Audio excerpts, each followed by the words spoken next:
জানতে চেয়েছেন যে আসলে রিজিক সংখ্যায় বাড়ে কিনা। রিজিক বিভিন্ন হাদিস আছে, বিভিন্ন ইবাদতের দ্বারা রিজিক বেড়ে যায়। তো এখানে আমাদেরকে মনে রাখতে হবে যে 1 নাম্বার, রিজিক শুধু খাবার দাবারের নাম না, টাকা পয়সার নাম না। রিজিক মানে সন্তান, রিজিক মানে চোখ, রিজিক মানে হাত, রিজিক মানে স্ত্রী, রিজিক মানে পিতামাতা, রিজিক মানে সন্তান, রিজিক মানে ঘর বাড়ি, রিজিক মানে হায়াত। তো রিজিক যেটা বেড়ে যায়, এই বেড়ে যাওয়ার অর্থ হচ্ছে হায়াত বাড়ে না। হায়াত বাড়ে না, এই হায়াতের মধ্যে অনেক কাজের সুযোগ হয়, বরকত বেড়ে যায়। একজন 20 বছর ধরে চায়ের দোকানদারি করে, আর একজন 20 বছরে প্রথম 3 বছর চায়ের দোকানদারি করতো, পরে 3 বছর গাড়ি চালাইছে, পরে 3 বছর মার্কেটের মালিক, পরে 3 বছর বাড়ির মালিক, পরে 3 বছর এখন সে শিল্পপতি।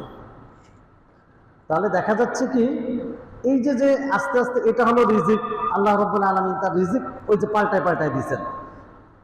এটা অবশ্যই উদাহরণের সাথে মেশে নাই। চায়ের দোকানে যিনি 20 বছর ধরে আছেন, উনি 20 বছর ধরে ইনকাম করতেছেন যে পরিমাণ, আল্লাহ দেখা যাচ্ছে ওনার রিজিকের মধ্যে বরকত দিলে দেখা যাবে আনুষঙ্গিক অন্যান্য দিক থেকে আল্লাহ তাকে এমন করে দিবেন, উনি সব ক্ষেত্রে শান্তি পাবে। সন্তান, পরিবার, সুস্থতা একটা রিজিক, সুস্থতা একটা রিজিক। ছেলে মেয়ে দুটো, এই দুটো ছেলে মেয়ে থাকবে, 5টা ছেলে মেয়ে 5টাই থাকবে। বরকত যখন আসবে, সন্তানগুলি অনুগত হবে, দিনদার হবে, আমলি হবে। এর মানে এমন না যে সন্তান বেড়ে যাবে। ঠিক ওই একই কথা সম্পদ ও খাবার দাবারের মধ্যে, যখন কোনো মানুষ আপনার ওই নির্দিষ্ট ইবাদতগুলি করবে, তখন তার এই রিজিকগুলি তার পরিতৃপ্তির কারণ হবে। এই রিজিকগুলি তার পরিতৃপ্তির কারণ হবে, এমন না যে সংখ্যায় বেড়ে যাবে। সংখ্যায় বাড়াবাড়ি না, বরং রিজিকের মধ্যে কি আসবে? পরিতৃপ্ততা আসবে। সে যা খায় শান্তি হবে সেটার মধ্যে। এই জন্য রিজিক আমরা সাধারণত খাওয়ার মধ্যে, টাকা পয়সার মধ্যে সীমাবদ্ধ করে রাখছি। রিজিক মানে এগুলি না, সব। আমার স্ত্রীও আমার রিজিক, আমার সন্তানও আমার রিজিক। এই জন্য সব জায়গায় সংখ্যায় বাড়া না, সব জায়গায় সংখ্যায় বাড়া না। আর একটা বিষয় হচ্ছে যে রিজিক বেড়ে যায় বলতে রিজিক ধরা সহজ হয়ে যায়।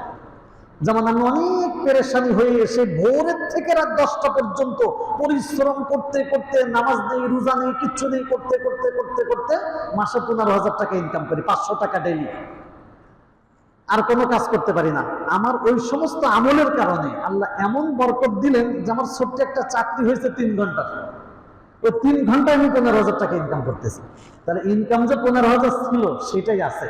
আগেরটা ছিল কষ্টকর, এখন হয়ে গেছে শান্তিময়। আগেরটা ছিল কষ্টকর, এখন একটা হয়ে গেছে অথবা। আগে আমি 15,000 টাকা ইনকাম করতাম, খাইতাম, কিন্তু টেনশনে টেনশনে শেষ। এই বিপদ, সেই বিপদ, এটা নেই, ওটা নেই। যারা কিস্তি চালায়, সপ্তাহে সপ্তাহে টেনশন, সপ্তাহে সপ্তাহে টেনশন, 2 দিন পর পর টেনশন। দেখা গেল আল্লাহ রিজিক এমন বরকত দিচ্ছে, সেই একই ইনকাম, কিস্তির টেনশন নেই, চাহিদা নেই, রোগ ব্যাধি নেই, অল্প খাবারের সুস্থ, অসুস্থতা নেই। এইভাবে করতে করতে দেখা যায় কি, এটা হলো মূলত রিজিকের বরকত। রিজিকের সংখ্যা না, হায়াতের সংখ্যা না।